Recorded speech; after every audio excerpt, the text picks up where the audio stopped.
My fiancée vanished the week before our wedding. Now she wants to rebuild things like nothing happened. But what I said at the door left her frozen in place. I'm 32 years old, and 8 months ago I was living what I thought was a fairy tale romance that was about to become a perfect marriage. Turns out fairy tales don't prepare you for what happens when your fiancé disappears without explanation exactly 1 week before your wedding, leaving you to face 300 confused guests and a pile of wedding debt that took months to sort out. My fiancée Danielle and I had been together for 4 years and engaged for 18 months. We met at a coffee shop downtown where she was working on her laptop, looking frustrated with whatever project had her attention. I offered to help with her computer problem, which turned out to be a simple software glitch, and we ended up talking for 3 hours. Danielle was everything I thought I wanted in a partner. She was smart, funny, ambitious, and had this way of making even mundane activities feel like adventures. She worked in marketing for a mid-sized firm, while I ran a small landscaping business that I built from scratch. Over the past 8 years, we seemed to complement each other perfectly. The proposal happened on a hiking trail we discovered together during our 2nd year of dating. I'd carried the ring in my backpack for 3 weeks, waiting for the perfect moment. When she said yes, I felt like the luckiest man alive. We started planning the wedding immediately, and everything seemed to fall into place effortlessly. Wedding planning with Danielle was actually enjoyable, which I'd heard was rare. She had strong opinions about certain things, but she was willing to compromise, and we managed to make decisions together without the drama that apparently plagued other couples. We booked a beautiful venue, hired a photographer we both loved, and sent out invitations to family and friends. But looking back now, I can see warning signs that I ignored or rationalized away. About 6 months before the wedding, Danielle started having what she called anxiety attacks about the future. She'd wake up in the middle of the night worrying about whether we were making the right decision, whether we were too young, whether we really knew each other well enough. I tried to be supportive and understanding. Wedding stress was normal, everyone said so, and Danielle had always been a perfectionist who worried about making mistakes. I suggested we postpone the wedding if she needed more time, but she insisted she was just nervous and that the feelings would pass. The anxiety seemed to get worse as the wedding date approached. Danielle would have days where she seemed completely normal, excited about our future together, talking about honeymoon plans and where we might want to buy a house. Then she'd have other days where she seemed distant and distracted, like her mind was somewhere else entirely. 2 weeks before the wedding, she started picking fights about small things: the color of the napkins, whether we'd chosen the right caterer, whether her dress looked right. When I tried to address her concerns, she'd either shut down completely or escalate the argument until one of us stormed out.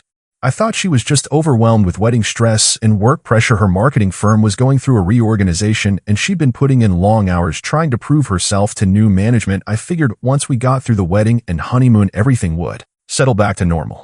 The week before our wedding was supposed to be hectic but exciting: final dress fitting, last-minute vendor confirmations, bachelor and bachelorette parties, rehearsal dinner. We'd planned everything carefully, and I was looking forward to finally becoming her husband. Monday of that week, Danielle seemed unusually quiet. She said she had a headache and went to bed early. Tuesday, she called in sick to work, which was unusual because she never missed work, even when she was actually ill. Wednesday, she went to work but came home talking about how stressed she was about everything. Thursday morning, I woke up to find a note on the kitchen counter written in Danielle's handwriting. It said she needed time to think, that she wasn't sure she was ready for marriage, and that she was going to stay with her sister for a few days to clear her head. She asked me not to contact her and said she'd call me when she was ready to talk. I stared at that note for probably 20 minutes trying to process what I was reading. This was Thursday. Our wedding was Saturday. We had a rehearsal dinner planned for Friday night. Guests were already arriving from out of town. The caterer needed final headcounts. The photographer was expecting to meet with us. I called Danielle's phone, and it went straight to voicemail. I drove to her sister's house, but no one answered the door. I tried calling her sister, but got voicemail there too. It was like Danielle had just vanished from existence, leaving me to deal with the aftermath of her decision. The next 24 hours were a nightmare. I had to call the venue, the caterer, the photographer, the florist, everyone involved in our wedding to tell them it was canceled. Most vendors kept their deposits, which meant I was out thousands of dollars for a wedding that never happened. Worse was calling the guests, especially the ones who'd traveled from other states to be there. I had to explain over and over that Danielle had changed her mind about getting married and that we were sorry for any inconvenience. Family members were shocked. Friends didn't know what to say. Friday night, when we should have been at our rehearsal dinner, I sat alone in my apartment, surrounded by wedding gifts that needed to be returned, and trying to understand how someone I loved and trusted could just disappear when things got difficult.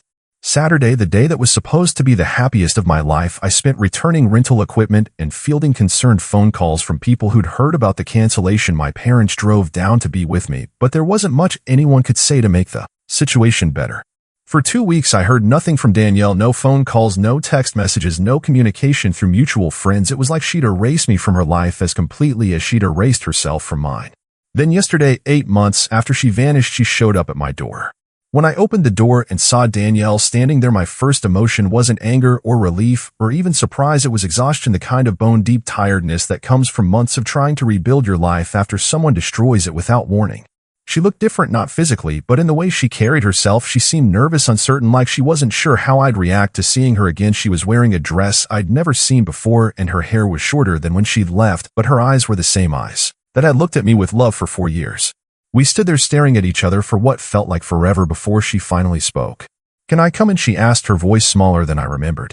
I stepped aside and let her into the apartment that had once been ours but was now just mine. She looked around, taking in the changes I'd made: new furniture, different artwork, the absence of all the things that had been hers. "It looks good," she said, like she was trying to make small talk. I didn't respond. I was still processing the fact that she was actually standing in my living room after 8 months of complete silence. She sat down on the couch, and I took the chair across from her, maintaining distance, both physical and emotional. "I know you probably have questions," she began. That was an understatement. I had about 1,000 questions, starting with where the hell she'd been and ending with what gave her the right to show up at my door like nothing had happened. "I've been in therapy," she continued, "working through some issues I didn't even realize I had. The wedding stress triggered something in me, and I panicked." Panicked, that was her explanation for abandoning me a week before our wedding. Panicked like she'd forgotten to buy milk, not destroyed my life and humiliated me in front of everyone we knew. She talked for about 20 minutes, explaining how she'd driven to her sister's house that Thursday, then decided she needed more space, so she'd kept driving until she reached her cousin's place in Oregon. She'd stayed there for 2 months, working remotely and trying to figure out what she wanted. Then she'd moved to Seattle and gotten a job with a different marketing firm. She'd been seeing a therapist twice a week, working through what she called commitment issues and anxiety disorders. She made it sound like a medical condition, something beyond her control. The whole time she was talking, I kept waiting for an apology, a real acknowledgement of what she'd done to me, but it never came. She talked about her journey of self-discovery like it was something brave and necessary, not like it was a selfish act that had devastated someone who loved her. She explained that she'd thought about contacting me many times, but her therapist had advised her to focus on her own healing first, to make sure she was in a healthy place before trying to repair the damage she'd caused. After about 30 minutes of listening to her explain her 8-month absence like it was a necessary sabbatical, I finally interrupted. "Why are you here, Danielle?" She looked surprised by the question, like the answer should be obvious. "I'm ready now," she said, "ready to try again, to do this right. I've worked through my issues. I understand what went wrong, and I want to see if we can rebuild what we had." Rebuild what we had? She started talking about how much she'd missed me, how she'd realized during her time away that I was the person she wanted to spend her life with. She learned to communicate better, to manage her anxiety, to approach relationships in a healthier way. She suggested we could start slowly, maybe go on some dates, get to know each other again, see if the spark was still there. She was confident that with the work she'd done on herself, we could build something even stronger than what we'd had before. I listened to her pitch because that's what it was, a sales presentation about why I should give her another chance. She'd obviously rehearsed this conversation, probably with her therapist, discussing the best way to approach me, the right words to use to convince me she'd changed. But what struck me most was how she talked about our relationship like it was a project that had failed due to technical difficulties rather than something sacred that she'd chosen to destroy. She never acknowledged the humiliation I'd suffered having to cancel our wedding in front of 300 people. She never mentioned the financial cost of her decision or the months I'd spent grieving the loss of not just her, but the future we'd planned together. Instead, she talked about growth and healing and second chances, like her 8 months of self-discovery somehow entitled her to walk back into my life and pick up where we'd left off. When she finished her presentation, she looked at me expectantly, waiting for my response. She seemed confident that once I understood her journey, I'd be grateful. She'd come back ready to try again. "I realize now I hurt you," she said, "and I'm sorry for that, but I needed to figure myself out before I could be the partner you deserve." That was it. That was her apology for destroying our wedding, for disappearing without explanation for 8 months of silence. She was sorry for hurting me, but it was necessary for her personal growth. She reached into her purse and pulled out a small jewelry box. "I kept this," she said, opening it to reveal her engagement ring. I never felt right about throwing it away, and I was hoping maybe someday I'd have the chance to wear it again. The ring I'd saved for months to buy, the one I'd nervously slipped onto her finger on that hiking trail 4 years ago. She'd kept it like a souvenir from her previous life. That's when I realized Danielle had convinced herself that her disappearing act was actually a romantic gesture, that leaving me at the altar was proof of how much she loved me because she'd come back. She was looking at me with hope in her eyes, waiting for me to welcome her back with open arms, to tell her I'd forgiven her and that we could start over. But she had no idea what my response was going to be. I stared at the engagement ring in Danielle's hand, the same ring I'd worked overtime for 3 months to afford, the one I'd chosen, because the jeweler said it represented eternal love and commitment, words that apparently meant nothing to the woman sitting across from me. "You kept the ring," I said finally. She nodded like this was somehow meaningful, like holding on to a piece of jewelry while abandoning the relationship it represented showed she still cared. "I wanted you to know that I never stopped loving you," she said. "Even when I was confused and scared, I knew that what we had was special." "What we had," I repeated, past tense. "No," she said quickly. "What we have, what we can have again if you're willing to work with me." I stood up and walked to the window, looking out at the street where normal people were living normal lives, people who didn't have their former fiancés show up after 8 months expecting forgiveness and reconciliation. "Danielle, you disappeared," I said without turning around. "You left me a note like I was your roommate, not the man you were supposed to marry in 3 days. "I know," she said, "and I can't imagine how difficult that must have been for you." Can't imagine, that phrase hung in the air between us. She couldn't imagine how difficult it had been because she'd never bothered to think about it from my perspective. I turned to face her and saw that she was still holding the ring box like it was some kind of peace offering. "Do you know what happened after you left?" I asked. She shook her head, looking uncomfortable for the first time since she'd arrived. "I spent Friday calling 300 people to tell them our wedding was canceled." I had to explain over and over that my fiancée had changed her mind, that she needed time to think, that we were sorry for any inconvenience. The look on her face suggested she hadn't considered this practical consequence of her decision. "My cousin flew in from California. My college roommate drove 12 hours from Chicago. Your own grandmother had already checked into her hotel when I had to call and tell her the wedding was off." Danielle was staring at her hands, now clearly uncomfortable with the reality of what her disappearance had meant for other people. "I lost $7,000 in vendor deposits," I continued. "Money I'd saved for 2 years to pay for our dream wedding. Money that's just gone because you decided Thursday morning that you needed to find yourself." But the money wasn't even the worst part. The worst part was the looks of pity from everyone who knew us, the questions about what had gone wrong, the assumptions that I must have done something to drive you away. She looked up at me with tears in her eyes. "I never meant for any of that to happen," she said. "But it did happen," I said, "because you made a choice. You chose to run away. Instead of talking to me, you chose to leave me to deal with the consequences of your decision alone." I walked back to the couch, but didn't sit down. I needed the height advantage, needed to feel like I had some control in this conversation. "Do you know what the hardest part was?" I asked. She waited for me to continue. "The hardest part was thinking it was my fault, wondering what I'd done wrong, what signs I'd missed, what I could have said or done differently to make you stay. I spent months going over every conversation we'd had, looking for clues about what had driven you away. I blamed myself for not seeing your anxiety, for not being supportive enough, for somehow failing you." "That's not true," she said quickly. "You didn't fail me. I failed you. I failed us." Now she was willing to take responsibility, but only after I'd spelled out exactly how much damage she'd caused. "Your therapist," I said. "What does your therapist say about showing up at someone's door after 8 months of silence and expecting them to welcome you back?"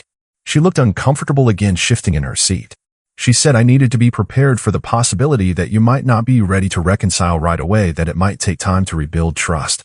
Right away I laughed, but there was no humor in it. "Danielle, you didn't just hurt my feelings or disappoint me. You destroyed my faith in relationships. You made me question everything I thought I knew about love and commitment." "But people change," she said. "I've changed. I've done the work. I've learned how to communicate better, how to manage my anxiety, how to be a better partner." "Have you?" I asked, because showing up here unannounced after 8 months of silence doesn't seem like better communication to me. She didn't have an answer for that. I walked over to my bookshelf and pulled out a photo album, the one I'd made for us, documenting our 4 years together. I'd looked through it obsessively in the weeks after she left, trying to understand how someone who'd seemed so happy could just disappear. "Look at this," I said, opening to a random page. It was a photo from our 2nd anniversary dinner at the restaurant where we'd had our first official date. We both looked genuinely happy, completely in love. I flipped through more pages. Our hiking trips, weekend getaways, lazy Sunday mornings, Christmas with both our families, a visual record of what I'd thought was a solid relationship built on trust and mutual commitment. "You see this?" I said, showing her a photo from our engagement party, her arms around my neck, both of us laughing at something someone had said. "This is what I thought we had. This is what I thought was real." "It was real," she said. "It is real." "No," I said, closing the album. "It wasn't real, because real relationships don't end with one person vanishing. When things get difficult, real partnerships involve talking through problems together, not running away and leaving the other person to clean up the mess." She was crying now, mascara smearing under her eyes, making her look younger and more vulnerable. "I love you," she said. "I made a mistake, but I love you, and I want to fix this." "That's the thing about mistakes, Danielle," I said. "They have consequences. You can't just say you're sorry and expect everything to go back to the way it was." She stood up and took a step toward me. "What can I do?" she asked. "How can I prove to you that I've changed, that I'm ready to be the partner you deserve?" I looked at this woman who'd once been the center of my world, who I'd planned to build a life with, who I trusted completely, and I felt nothing but sadness for what we'd lost. The truth is, Danielle, I said, I don't want you to prove anything to me. I don't want to rebuild what we had. I don't want to start over or take things slow or see if the spark is still there. Her face went pale as she realized where this conversation was heading. What I want, I continued, is for you to understand that some things can't be fixed, some trust can't be rebuilt, some relationships don't survive when one person decides their personal journey is more important than their commitment to another person. She was staring at me like I was speaking a foreign language, like she couldn't comprehend that her grand gesture of returning hadn't worked. But what we had was special, she whispered. Yes, it was, I agreed, and you threw it away. The silence stretched between us for what felt like forever. Danielle was still holding that engagement ring box. Her tears had stopped, but her face was pale with the realization that this conversation wasn't going the way she'd planned. I have something to show you, I said, walking to my desk drawer. I pulled out a folder that I'd kept for reasons I couldn't fully explain, maybe because I needed documentation of what had happened, maybe because I wanted proof that it had all been real.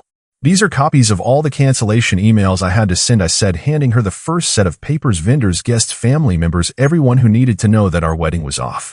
She looked through them, her hands shaking slightly as she read my explanations about how my fiancée had decided she needed time to think about our relationship.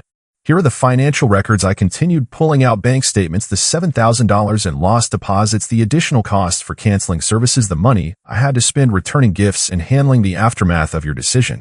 Danielle set the papers down on the coffee table like they were contaminated. Why are you showing me this, she asked. Because I want you to understand that your 8-month journey of self-discovery cost more than just our relationship. It cost me financially, emotionally, and socially in ways you never bothered to consider. She was quiet for a moment, studying the documents. I can pay you back, she said finally, at least for the financial part.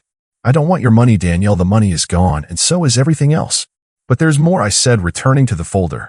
I pulled out printouts from social media, screenshots I'd taken in the weeks after she left when I was trying to understand what had happened. These are from your sister's Facebook page, I said, showing her photos from a family barbecue that had taken place 2 weeks after our wedding date. There was Danielle smiling and laughing with her cousins, looking relaxed and happy. Your sister posted about how great it was to have you visit, how you needed some family time to recharge. You looked pretty happy for someone who was supposedly having a mental health crisis. Danielle's face flushed red. That's not fair, she said. You don't know what I was going through inside. You're right, I said. I don't know what you were going through because you chose not to tell me. You chose to handle your problems alone instead of involving the person who was supposed to be your partner for life. I showed her more screenshots from her social media activity, posts about hiking adventures, weekend trips to wineries, pictures with new friends she'd made in Seattle. This doesn't look like someone who was too anxious and overwhelmed to function, I said. This looks like someone who was having a great time exploring a new city and meeting new people. She couldn't meet my eyes. I was trying to heal, she said. By going wine tasting, I asked. By posting about your amazing weekend adventures while I was home dealing with the aftermath of our canceled wedding. That's when I pulled out the final document, the one that had taken me months to obtain. This is a copy of your lease agreement in Seattle, I said, dated 6 weeks after you left me. The lease you signed for a full year, not exactly the behavior of someone who was planning to come back and work things out. How did you get that, she asked. I hired a private investigator, I said, because after months of wondering if you were okay, if something terrible had happened to you, I needed to know the truth. Her face went completely white. You had me investigated. I needed to know if you were alive, Danielle. I needed to know if I should be worried about you or angry at you. Turns out I should have been angry. The private investigator had been thorough. Danielle hadn't just moved to Seattle. She'd built a whole new life there, new job, new apartment, new social circle. She'd been active on dating apps, according to his report, though whether she'd actually dated anyone was unclear. You were on Tinder, I said, 3 months after leaving me.